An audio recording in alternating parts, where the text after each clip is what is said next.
Time now for Inside Utah Politics with Lindsay. Well, welcome into IUP Plus today. Taylor's joining us, not looking at his phone. I'm glad you're here. I'm here too.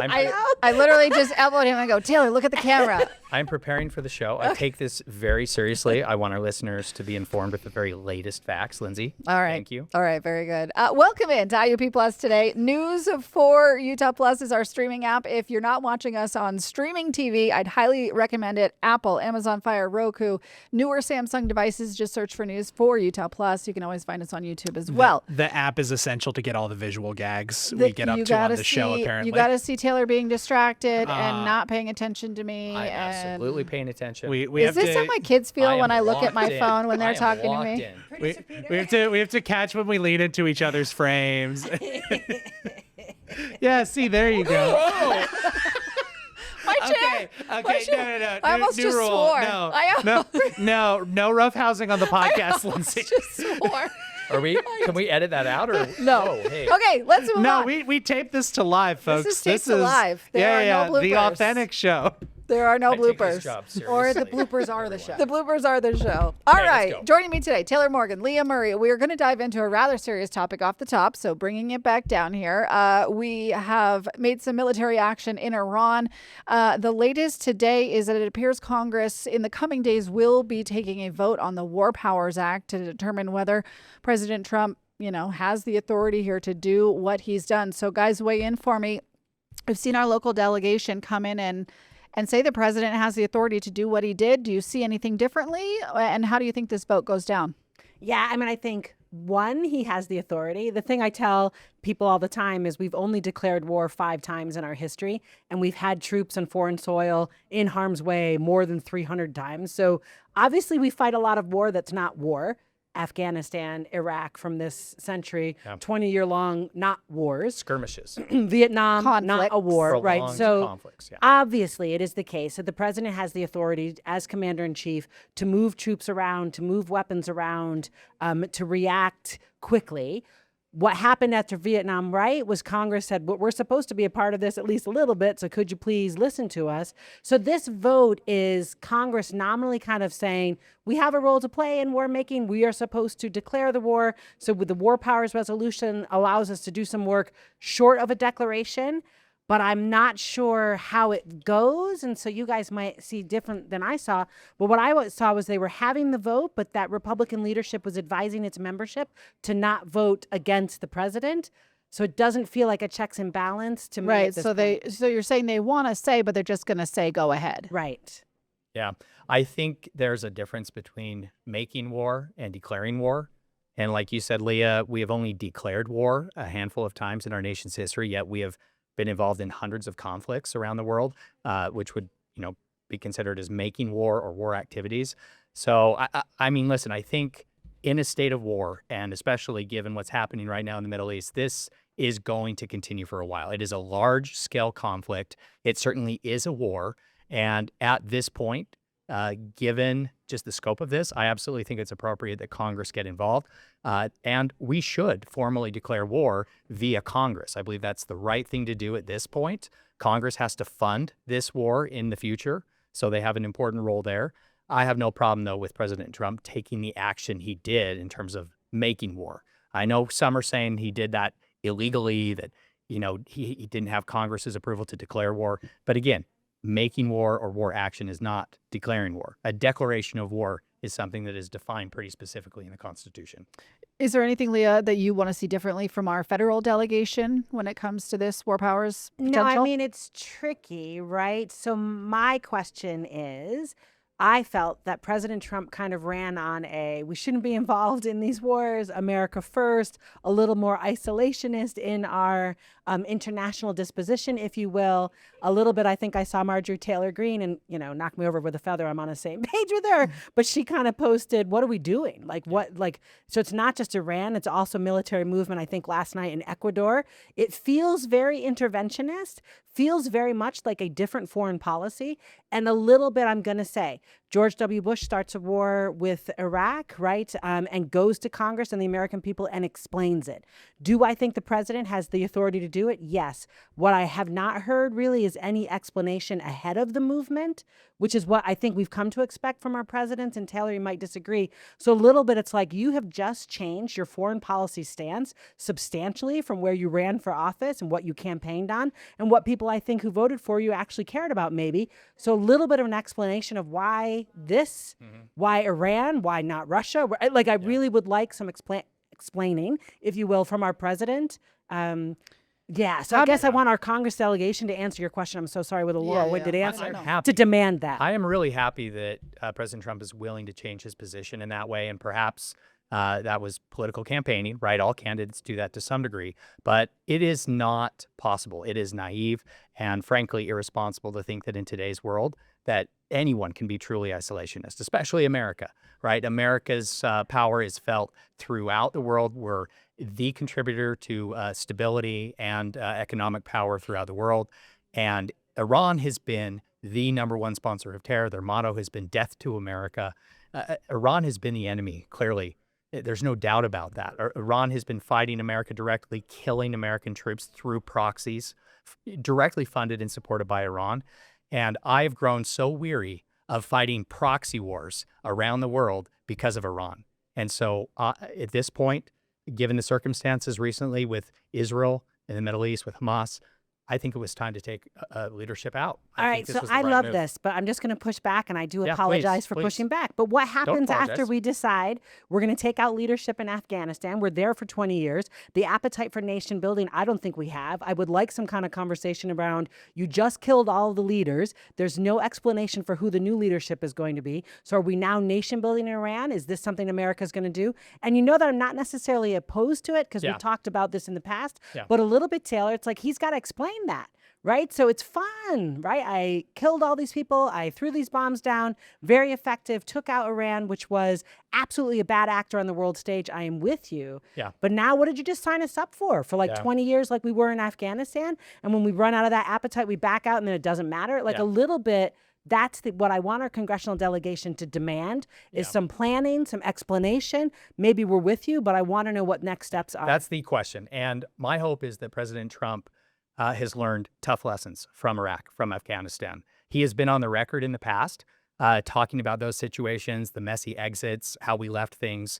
He has been very critical of those wars. So I hope that he does follow through in a constructive way here. We do know, national press is reporting that the CIA and other nations' intelligence agencies right now are working to support Iranians inside the country to help them come together and form a new government of some kind.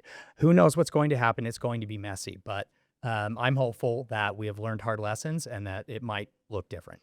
We will watch the developments closely. I thank you both for your opinions there. A discussion we could certainly continue, but want to talk about some of the impacts and kind of bring it here locally a little bit. One of the impacts of the military action in Iran is the gas prices and the oil that comes out of that country. Yeah, like the gas price went up 30 cents. Yeah, like quickly. Where I buy my gas from like one day to the next day. So here on Utah's Capitol Hill, we have a proposal to cut Utah's gas tax, albeit by only 6 cents at the gallon. But this is a major proposal that has spent the entire 45 days of the session being negotiated between the petroleum industry and lawmakers and Idaho and water. And it's all come down to, it died in a committee earlier this week, and now it's back on an agenda today. And the Senate's trying to get the votes to pass this thing. Do you guys think this policy is more important now that this Iran situation has happened, or how do you see this playing out? I'm paying attention to gas a little bit more. I'm so sorry, Taylor. Literally this week, that jump is exponential. Oh, come on now. Well, 30 cents a gallon. When you're starting off at $2.30 a gallon, is $2.60 a gallon really that bad? Taylor. So I think you live in a different income bracket. Maybe. I know, right? Listen, I pay for diesel, so don't come at me. Okay, I pay more than you do. I'm just saying. President Trump has been incredibly successful at bringing down the cost of energy, the cost of oil, the cost of gas, right? So I think it's important to note that, to give his administration credit for that. Obviously, the price is going to increase with the instability in the Middle East. And he gets credit for that, too. He gets credit for that as well. But again, when we're starting off so low, I think we can stomach the I 30 love cent that you're increase. saying so low. Like when I was a kid driving, it was under $1. Like the dollar amount used to go faster on the gas tank than did the right. And So when my dad was my age, you could buy a candy bar for a penny, Leah. all right. But point being, I think Lindsay's question was, I think 30 cents from one day to the next is actually a big deal. It So is. I'll just It say is. that. It is. And if I were a constituent, which I am, and I'm paying attention to that, then all of a sudden the gas tax, which might not have been salient last week, becomes salient this week. But does 6 cents really impact 30 cents a gallon? If it's gone up by 30 cents and we're bringing it down 6 cents, what does that really Well, it's do? still 6 cents less. Sure. Right, 6 fewer cents Yeah. every single gallon, and a little bit, maybe I'm making a phone call or sending an email to my legislator, and in the noise that is the last week of the session, that might cause that to elevate. And the other thing about Utah's gas tax proposal is that it's only for 6 months and it Right. goes back up in January. So It's a solution in search of a problem. This is a political move by legislative leadership for their own political ambitions. That's my opinion. This bill died in Senate committee yesterday. It was dead. It was done. There For was, good reason. Yeah, for right? good reason. Right. well, it was is only back. voted on by 3 people. Well, 2 that's of a them quorum. passed it. Technically, that's a quorum in a Senate That's committee. fair. That's how it works. Yeah. The bill is back on a committee agenda again today. And to your original question, Lindsay, I think it is indeed because of Operation Epic Fury. Great, just have to say it because it's a fun name. Because you like saying it. Yeah, it is. Are you going to have a pin that says Epic Fury? If you could get me one, I would wear it. But the group Yeah. chat text with the bomb emojis and the strong arms are like my favorite. Yeah, good times. Yep. Listen, it is on committee agenda, today, and we'll see what happens. I don't think it's more important now, given what's happening in the Middle East. I just think it now suddenly became a little more interesting, if you will. Yeah. And I don't totally know what's holding that up. It sounds like some senators have some issue with that temporary nature of, the ping-ponging of the gas tax. Well, and when the gas tax pays for our roads, Yeah, right? and It's that too. critical to our infrastructure, to our needs. It's critical to our budget. And so if we're not taking that money from the gas tax to pay for road maintenance and building roads here in Utah, which is a huge expense. Infrastructure is one of the biggest needs that Utah has right now because we're growing so fast, right? So to take money away from infrastructure is difficult. Maybe we should reconsider how we assess the gas tax, how we're taxing EVs and so forth in Utah. Those are a much larger share of the cars on our roads. We need to be smarter, right, about how we pay for our roads. This isn't the way to do it. The transportation budget has already gone down just by nature of people either driving less or just it fluctuates every year, right? Yeah. We So- should tax every Tesla significantly. We don't even And know every what we're going to truck. do with those I batteries. feel all Or the the trucks. truck that's Absolutely, super sure. heavy Yeah.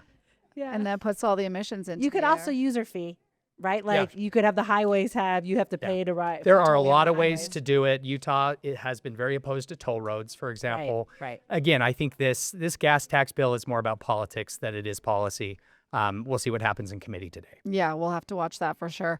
All right, let's move to another local topic that is bubbling up here, and that is the situation with Proposition 4, the anti-gerrymandering law, and our new congressional maps. After a couple of court rulings, it appears that the judge-imposed map is going to stick for 2026, and so people are making moves based on this new map. We've got a District 1 where a whole bunch of Democrats are filing, but the big question is what are the Republicans going to do?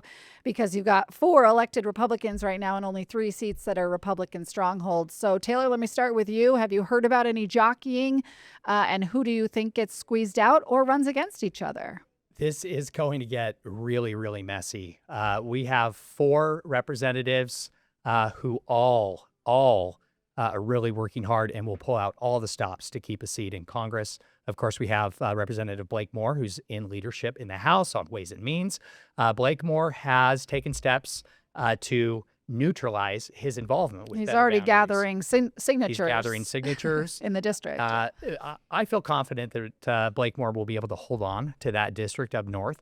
I think Mike Kennedy is in a good place to keep his district as well. I think this might come down between Representatives Burgess Owens and Representative Celeste Moy. I think that is going to be the battle. How that plays out, I think, will be very interesting. Congressional filing opens up on March 9th, closes at the end of the week, and then we'll know who is running where. It seems like those, I don't know, I've heard some rumblings that maybe Owens might retire.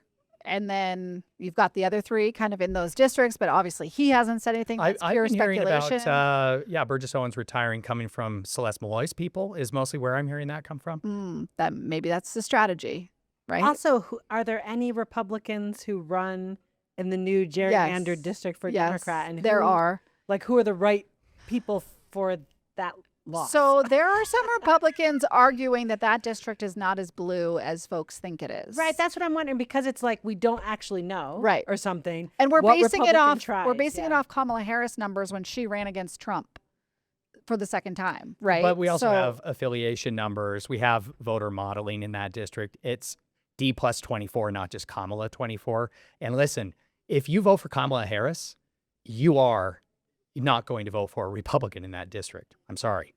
Ben McAdams looks to be the front runner. Ben is qualified for the ballot already with signatures. He's the first to do that. Ben raised almost $1 million last quarter. He is very well positioned to perform well, especially given that is still an open Democratic primary, which means anyone can vote in it. Well, there are some Republicans who have reached out to me to come on my show because they are running in that district. So I'm just going to say that it's not a closed door for at least some Republicans. Oh, sure, anyone can run anywhere, but that doesn't mean it's a good idea. Right, but is it, thank you. They're not going to win if the good idea is winning, but it could be a place where you launch your gubernatorial race or something, like you do name recognition building is what I was wondering, right? I don't know that building your name and losing a campaign among liberal voters does you much good as a Republican, and that's why I think the Republicans who have filed or who have made public their intent to run for that district are, should I say, not high quality candidates. I got you. Yeah. Let's hit on Prop 4, the repeal effort itself, really fast, because numbers I just checked before we came on the show today appear to show that they have qualified for the ballot at this moment. The question will be, how targeted and efficient will the rescission campaign be, specifically in Davis County? We know over the last week that President Stuart Adams' Senate District 7 was flip-flopping and is only separated by a few hundred signatures at this point. I think between him, Weiler, and Stevenson's district, it's 200 to 300 signatures in any one of those districts is the buffer. Taylor, I'll start with you again, just because you've run initiatives. Is that a big enough buffer for them to hold on? Well, I think the buffer is increasing. As we speak, we know that Davis County Clerk Brian McKenzie essentially, I don't know how it happened or who did it, in his office, over 100 signature packets were incorrectly invalidated, but that was caught, and correctly, he started validating those packets. I lost a few bets because of that, because I thought they were done last week. Nope, a lot more signatures. The buffers, listen, you can never have a big enough buffer to really feel comfortable, especially when you have a well-funded, well-organized rescission effort that essentially has until April 22nd. They're unopposed. You can't get more signatures. It'll be really interesting to watch. They can pull off. You can't put more back on. I think I'm feeling pretty confident that this initiative will qualify for the ballot, because even though the buffers are still a little tight in some of those districts in Davis County, they have 28. They're going to have 28, maybe even 29 Senate districts in the end. And even with smaller buffers, they have really kind of padded the numbers enough that I think they'll stay on. Yeah, so there's 3 districts right now where they have not qualified yet. 2 of those have about 65% of the signatures gathered, and 1 has about 85%. So, I mean, Leah, how do you see this shaking down? Do you think it'll just come down to the wire, or what is your thought? How do I see whether they get the rescission? Is that what you're asking? Rescission, or does it qualify? I don't know. Is it just too soon to tell? The fact that Taylor is saying he lost the bets makes me say I'm going to go with his gut. I trust that he knows what he's talking about. And already my head is like, what does the campaign look like for this initiative moving forward? Does that make sense?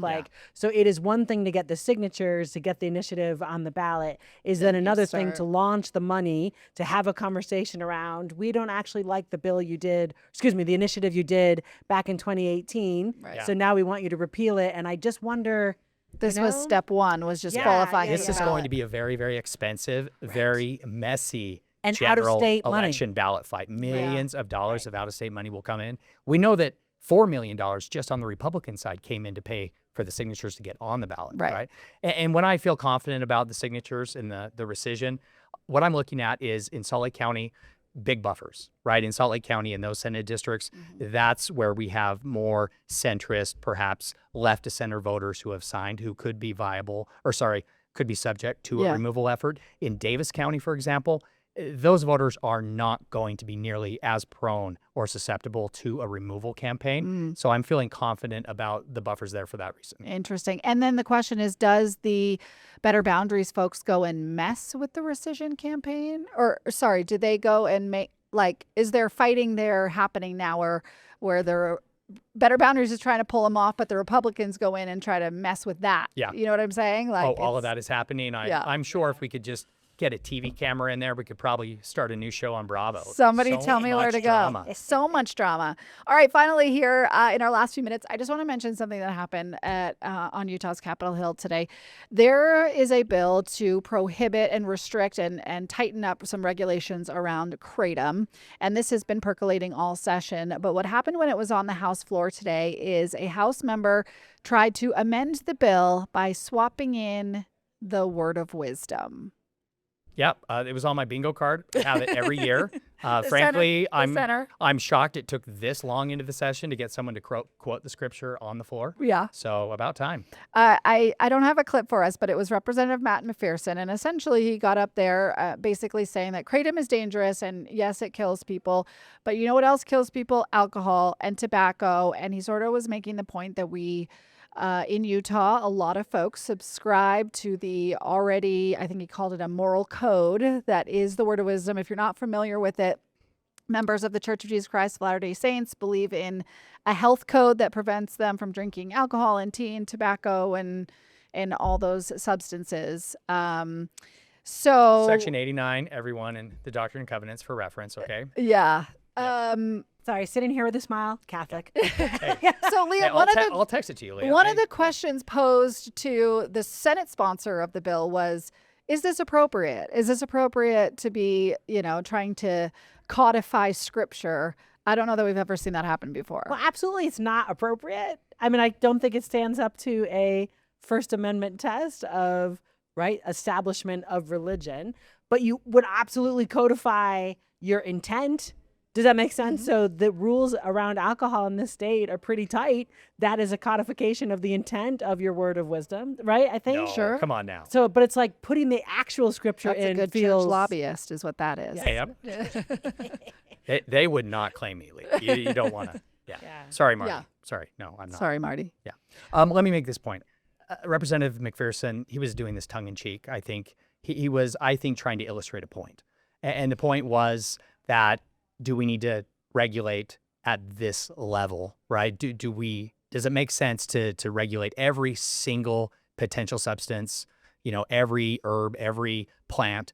Is this the right approach, or are we going too far with it? I think that is the point that he was simply trying to illustrate. And Leah, the New Yorker in you is coming out here because I don't know where you've been, but scripture in the legislature is a very regular occurrence. I mean, it's a Tuesday. Yeah. It is a Tuesday. Yeah, but to all be the time. codified And to we write a pray. law that is exactly verbatim. We pray scripture, and ask for moisture every single day before we start. that is different than writing a law that says thou shalt pray for moisture. Oh, I don't know. I think Governor Cox did that, didn't he? Almost. Did it work? I'm just well, saying. It worked for a couple days there. It rained. We are a peculiar people. We will just leave it at that. Taylor Morgan, Leah Murray, thanks for your insights today. We appreciate your opinions. As always, Producer Peter, love ya. Appreciate you. Love ya. Thanks, folks. Would invite you to watch Inside Utah Politics this Sunday. Governor Cox will join us to wrap up the 2026 legislative session. And then Senator Scott Sandel, who's a member of leadership, will talk some of his water proposals and some more Prop 4 stuff. He was a big part of redistricting. Can I come here and watch? Yeah. And make faces Well, it's at at you? the Capitol, but you're welcome to. I'll Just be give me there all, anyway. give me all the questions. I'll be there. That's perfect. Yeah. Let's go. Thank you for watching, and we will see you next time.